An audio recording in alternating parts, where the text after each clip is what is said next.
lead the hard guard onto Royal Milk. Ito naman si Angelo nag-zone out sa Fanatic on the Philippines. Hindi malapit yung Fanatic Omic. Ikinabi yung Princess Wrap. Philippines stability. At yung mga Royal Guard. Last is Sanity galing kay Ted. Makakatapos pa siya. Nahuli sa Royal Milk. Sa Fanatic on the Philippines makakuha ng play. Pero hindi nila nakuha yung turtle. Parang ling eh. Yung mga nagsasabi na hindi ganun kataas yung damage sa isang boxer. Hindi nila nakakuha. Pero mapupunta ka puti sa Royal Milk sa lahat ng Torre. Ted! Last is Sanity! Huli naman yung damage. Pero nahuli na natin sa Royal Milk. And that's gonna be Fanatic on the Philippines. The middle rotation sa bottom lane. Pero hindi nila makuha yung turtle. That's gonna be the full combo. Galing sa Ipo! Kikita ang last hit! Tapos yung Mystic Gun na rin ng isang guard. Tax sa huli! Ganda na Falcon Esports! X7! Yung Valentina! One crash sila! Hinahanap dito si Chovy! Mahuli naman dito! Hindi! Nakatakas! Yung malalim ng Fanatic on the Philippines! X! Nakapag-flicker sa ilalim ng torre para makatakas! Pero na-stun ng guard! Yung Angelo na to siguro! Ito na! Ang oras niya! Oh my goodness, Fanatic on the Philippines with the moves! Sinewan ng Falcon Esports! Nandun sila lagi sa middle lane. Ready to fight, but it comes to ready to fight. Falcon Esports nandito sila sa middle lane. And then there's a backshot taking out the guard as well as the Eden. James Pass with the brace strategy. Wala kang makuha kill doon. And that's 2 kills for free for the side of Falcon Esports. Pinigil sa Silly Good Kid! Oh, ginamit yung minimize. At sa lalo ng Torres. Stun by the backshot. Ready to natin na rin. Pull on combo. At si Dax ang hapde.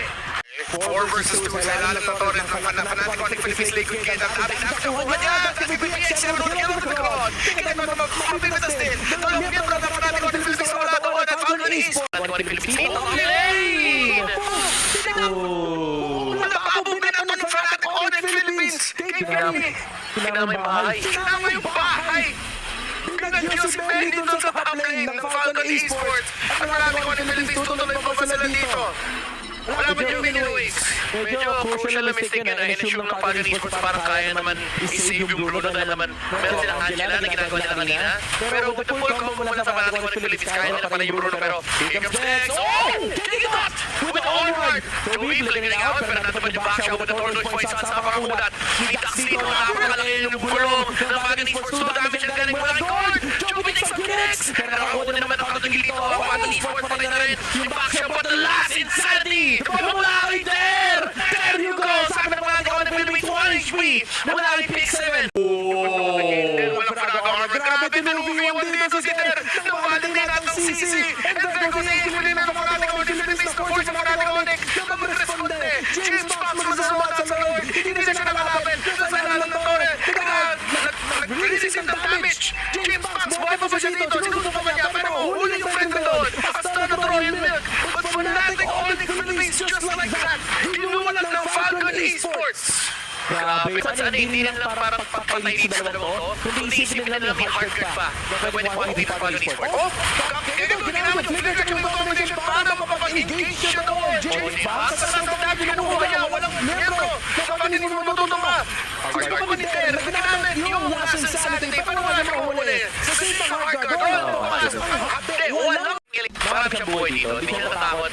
And nandiyan na naman yung Badalina, pinakamatapang na Badalina. Dax to the roll, nahuli na dito. Si Kegalat, pero he went straight towards the good kid. Sa may bandang likuran!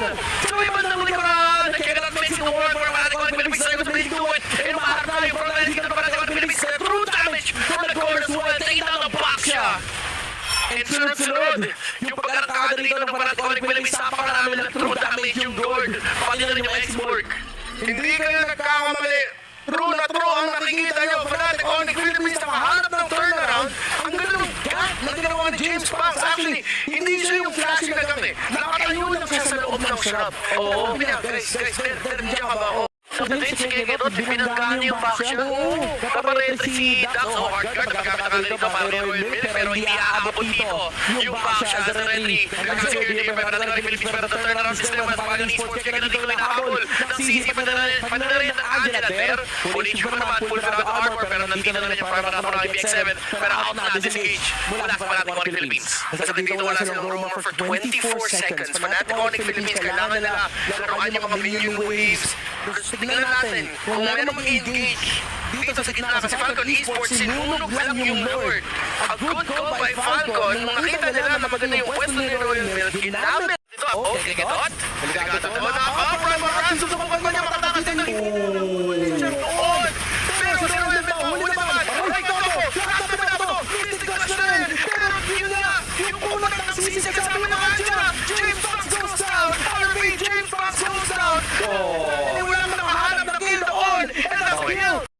kanyang physical damage with the Malefic Roar. And now with the Blade Armor, mahirap patay talaga itong CC na to, especially with the Hardcore Tax coming in. And dito na napakuha dito sa Liquid Kid with the Blaze Duo on the backline, pero hindi na-damage siya to take out Benny. Look at the heals mula dito kay Kidex. Grabe yung sustain.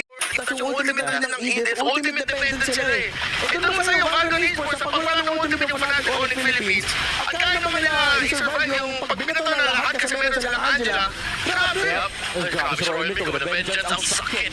Yung balagin napakakunat nung CC dito, especially with the heals and the... Ibig sa medium tama. Kasi dati makulit eh, ngayon naging medium rare na. Tama. Masarap pa pero hindi ganyan nagkakunat.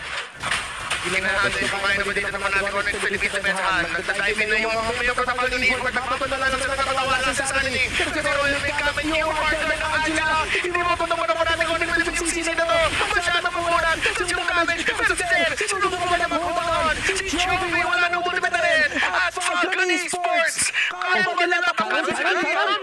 The cannons are there. The Dominion Waves. The Diamond Up. Hindi pa sapat. Fnatic Onyx Philippines. Minion Wave. Another round. Round 2.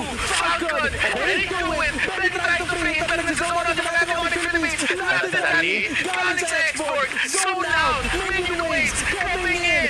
Falcon Esports for the base. For the win. Will they? And they do. A sweep against Fnatic Onyx Philippines.